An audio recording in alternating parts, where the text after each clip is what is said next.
हो गया, ठीक है, ओके। नमस्कार दोस्तों, कैसे हैं आप लोग। मैं आशा करता हूं कि आप सभी लोग अच्छे होंगे। दोस्तों, जैसा कि आप लोगों को विगत है कि ये जो उत्तर प्रदेश पुलिस की जो भर्ती थी 2023 की लिखित परीक्षा, इसकी 23, 24, 25 तथा 30, 31 अगस्त 2024 तक कुल 10 पालियों में करवाई गई थी। इससे पहले ये परीक्षा हुई थी, लेकिन कुछ लोगों की वजह से ये परीक्षा दोबारा करवाई गई। आप समझ सकते हैं मैं क्या कहना चाह रहा हूँ। पेपर लीक हुआ था और इसके बाद दोबारा पेपर हुआ है। तो टोटल 5 दिन पेपर हुआ था और सुबह शाम दोनों मीटिंग में मिला करके 10 पाली में पेपर हुआ था। उसका जो रिजल्ट है वो आज घोषित हुआ है, जब मैं वीडियो आपके पास अपलोड कर रहा हूँ। क्या कुछ कट ऑफ रही है, इतना विवादों में रही भर्ती, इसके बाद में ये इतना डिले क्यों हुई। तीसरे सप्ताह में बोला था, हालांकि तीसरा सप्ताह ही चल रहा है अभी, लेकिन तीसरे सप्ताह का अभी चुनाव थे। चुनाव के बाद में जैसे कल चुनाव संपन्न हुए उत्तर प्रदेश के कुछ 8-9 जो सीटों पे उपचुनाव होने थे, कल संपन्न हुए हैं। चुनाव में भी देखो आपने क्या हुआ, वो तो चलो एक अलग की बात है, मैं उसमें नहीं जाना चाहूँगा कैसे कैसे। तो ये भर्ती बहुत विवादों में रही, आखिरकार ये अब अंतिम पड़ाव तक पहुँचने की रास्ते पर है। अब इसका 1-2 स्टेप और बचे हैं, DVPST और फिजिकल का, डॉक्यूमेंट चेकअप का। तो ये जो अभी इसमें क्या कुछ दिया है और क्या क्या इसका जो गया है रिजल्ट, किस कैटेगरी का कितना कट ऑफ गया है, ये सारी बात करेंगे इस वीडियो के माध्यम से। तो चलो दोस्तों, मेरा नाम है कृष्ण कुमार और आपके सामने लेकर के उपस्थित हुए उत्तर प्रदेश पुलिस में आरक्षी नागरिक पुलिस में पदों में सीधी भर्ती जो 60,244 थी, उसके बारे में। ये उत्तर प्रदेश पुलिस भर्ती एवं प्रोन्नति बोर्ड अच्छी नागरिक पुलिस के पदों पर सीधी भर्ती 2024 की लिखित परीक्षा दिनांक 23, 24, 25 तथा 30, 31 अगस्त 2024 कुल 10 पालियों में आयोजित की गई थी, जैसा कि आपको बताया है। उत्तर प्रदेश पुलिस की ये भर्ती थी 60,244। अब हम बात करते हैं कि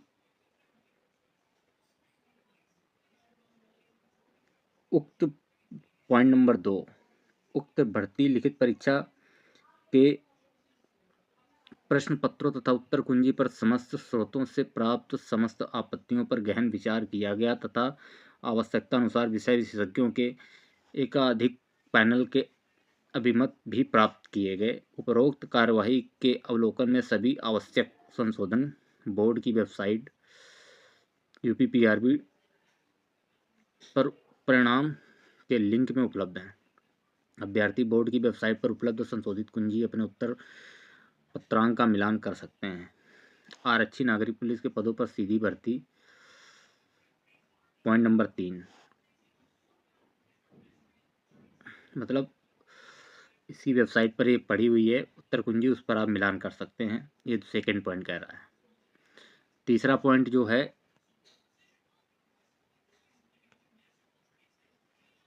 ये कह रहा है कि आरक्षी नागरिक पुलिस पदों पर सीधी भर्ती 2023 की लिखित परीक्षा 10 पालियों में आयोजित किए जाने के कारण नियमावली के प्रावधानों व विज्ञप्ति की उल्लिखित प्रक्रिया के क्रम में प्राप्तांकों का प्रसामान्यीकरण करते हुए अंकों की श्रेष्ठता एवं उत्तर प्रदेश राज्य के आरक्षण के सुसंगत प्रावधानों के आधार पर श्रेणीवार विज्ञप्ति पदों पर लगभग 2.5 गुना कुल 1,74,316 अभ्यर्थियों को अभिलेखों की समीक्षा एवं शारीरिक मानव परीक्षा हेतु आहूत किया जा रहा है।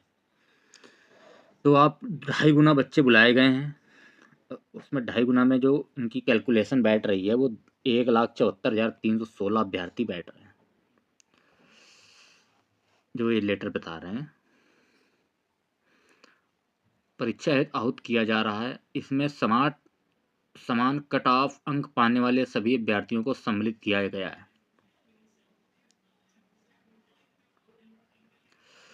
जैसे मेरा है, तो मेरा अगर 180 पे हो गया है और मेरे मित्र का भी या मेरे और भी एक कोई भी कैंडिडेट है उसका भी 180 है, तो उसका भी इसमें बुलाया गया है। अब वो फिजिकल और डॉक्यूमेंट में फिर जब फाइनल मेरिट होगी तब वो विवाद का विषय बनेगा उन दोनों में कि अब दोनों के अगर नंबर सही आते हैं, फिजिकल में भी इसमें पास हो जाते हैं दोनों बच्चे, तो फिर अब मेरिट कितने पे जाती है, लास्ट फाइनल मेरिट उस पर देखा जाएगा, उसके हिसाब से इनका चयन होगा दोनों अभ्यर्थियों। ये कहना चाह रहा है कि दोनों बच्चे बुलाए गए हैं, आहूत किया गया है। इसमें समान कट ऑफ अंक पाने वाले सभी अभ्यर्थियों को सम्मिलित किया गया है। ठीक है। निम्नलिखित श्रेणी के अंतर्गत अभिलेखी की समीक्षा एवं शारीरिक मानक परीक्षा हेतु बुलाए जाने वाले अभ्यर्थियों को सामान्यीकृत कट ऑफ अंक इस प्रकार से हैं जो अभी आपको बताने वाले हैं।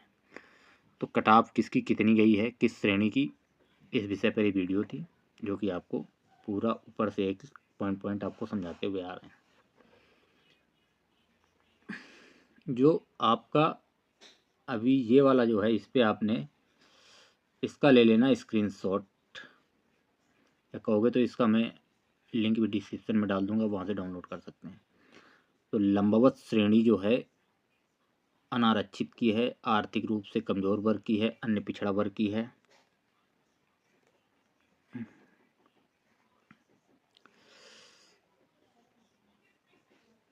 अनारक्षित की है, आर्थिक रूप से पिछड़ा वर्ग की है, अन्य पिछड़ा वर्ग है, अनुसूचित जाति है और अनुसूचित जनजाति हैं।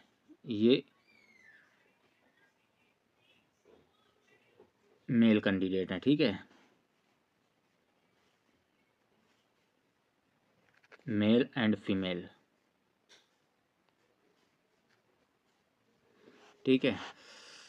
तो अनारक्षित जो सामान्य श्रेणी में आते हैं उनका कट ऑफ तो गया है 214 प्लस से 0.4644 पॉइंट।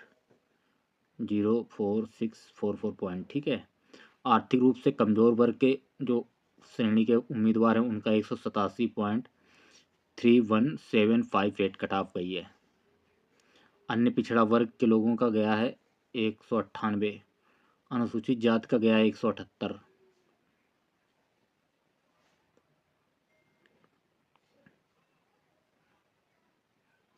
और अनुसूचित जनजाति का गया 146। ये मैंने अपनी एक वीडियो डाली थी अभी हाल ही में कि कट ऑफ क्या जाने वाला है, आप उसमें देख सकते हैं। इसका थोड़ा आर्थिक रूप से कमज़ोर वर्ग का मैंने थोड़ा ज़्यादा बताया था, लेकिन ऊपर नीचे हो गया है, इक्वल है, कोई ज़्यादा ऊपर नीचे नहीं है। और स्वतंत्रता संग्राम सेनानी अनारक्षित श्रेणी के अभ्यर्थियों की कट ऑफ 75 गई है। ठीक है, ये आप यहाँ देख सकते हो ये।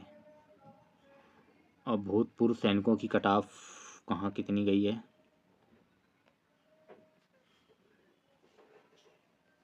ये आप देख सकते हो यहाँ पे। ये भूतपूर्व सैनिक की कट ऑफ ये दिखा रहा है आपको। भूतपूर्व सैनिकों का ये दिया। भूतपूर्व सैनिकों की कट ऑफ 100 जर्नल की गई है और आर्थिक रूप से कमज़ोर की भी इतनी गई है। अन्य पिछड़ा वर्ग की 59 गई है और इसके बाद अनुसूचित जाति अनुसूचित जनजाति की ऐसे ही गई है 59 से। ठीक है।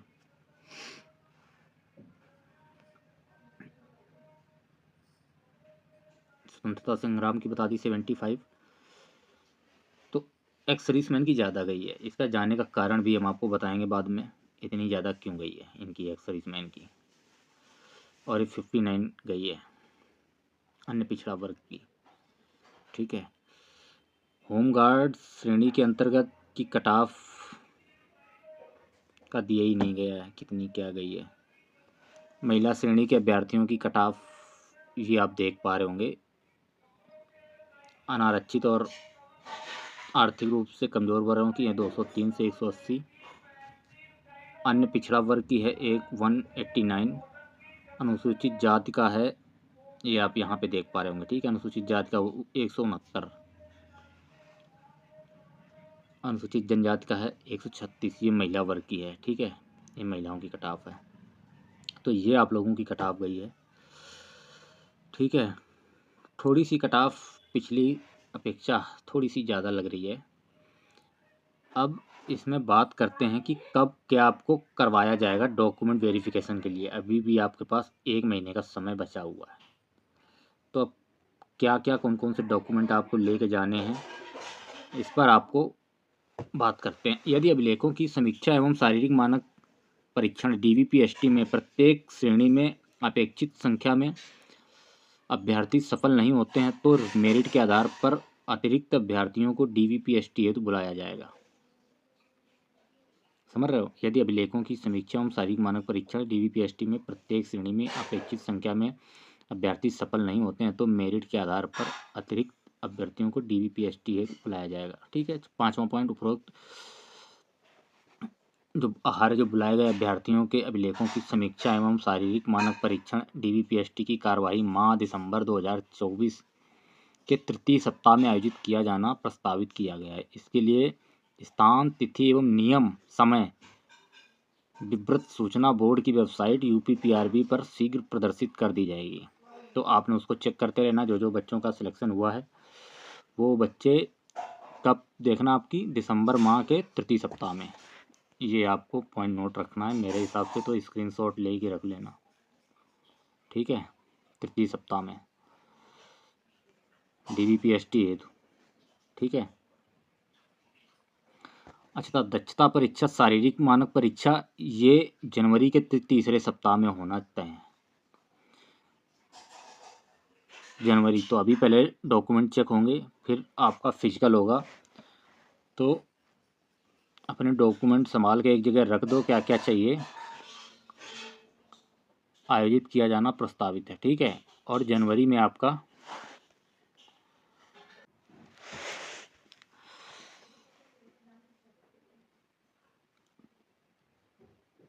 यह सूचना अभ्यर्थियों के सूचनार्थ प्रकाशन की जा रही है। अतः इस विषय में सूचना का अधिकार अधिनियम 2005 के अंतर्गत पृथक से कोई प्रार्थना पत्र स्वीकार नहीं किया जाएगा। इनका ये कहना है कि भाई किसी को आपत्ति है तो जो 2005 का राइट टू इन्फॉर्मेशन है उसके जो प्रावधान दिए गए उसके अतिरिक्त अगर कोई सूचना मांगता है तो उसके अतिरिक्त कोई सूचना नहीं दी जाएगी। तो वो तो चलो एक अलग की बात है। जिनका हो गया है उनके लिए बहुत बहुत बधाइयाँ। और अभी आपको दिसंबर के तीसरे सप्ताह में आपका डॉक्यूमेंट वगैरह चेक किए जाएंगे और फिजिकल वगैरह। तो आपने एकदम कमर कस लेनी है भाई रनिंग फिजिकल की, और तैयारी करते रहो। बाकी यही इसमें था।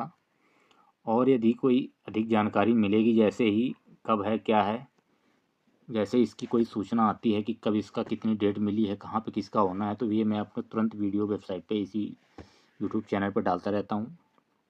और इससे संबंधित कोई भी जानकारी आती मैं तुरंत डालूँगा।